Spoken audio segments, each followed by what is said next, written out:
The reason I built green, probably originally I had a couple of different reasons for doing it, ideologically and economically.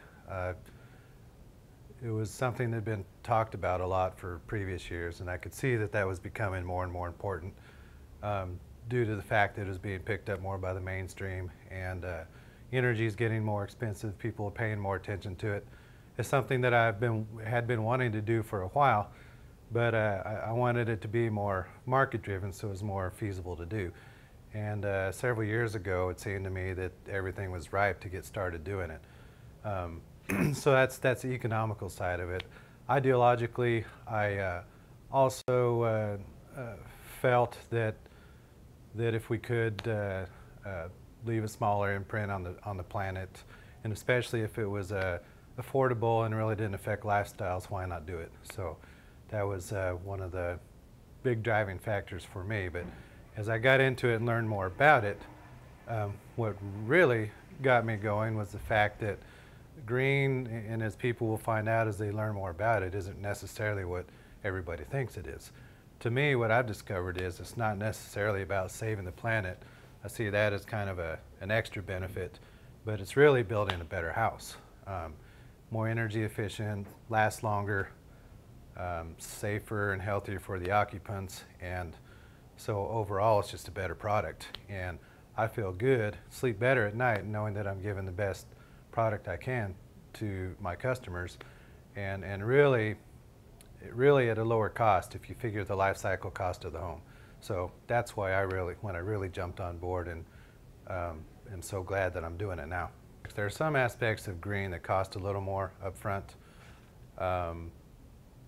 Some of them cost less. You know, for instance, what we were learning about today, the advanced framing techniques, that actually uses fewer materials, less man hours to put it up. That saves money and actually results in a stronger, more energy efficient structure.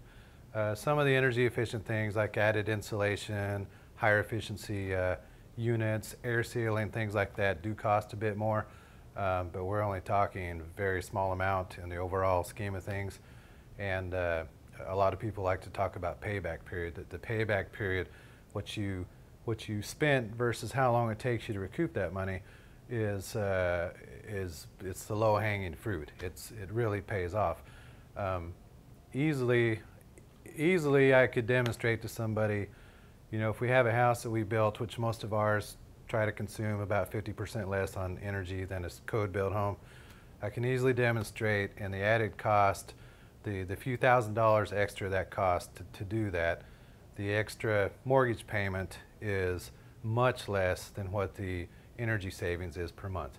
And of course that varies on usage from family to family, but as a general rule, that's pretty safe to say that you definitely are cash flow positive on a energy efficient house and spending that money versus what your extra monthly payments are. And also the durability features of the home. You know, we do a lot of things to make the home last longer and require less maintenance over time.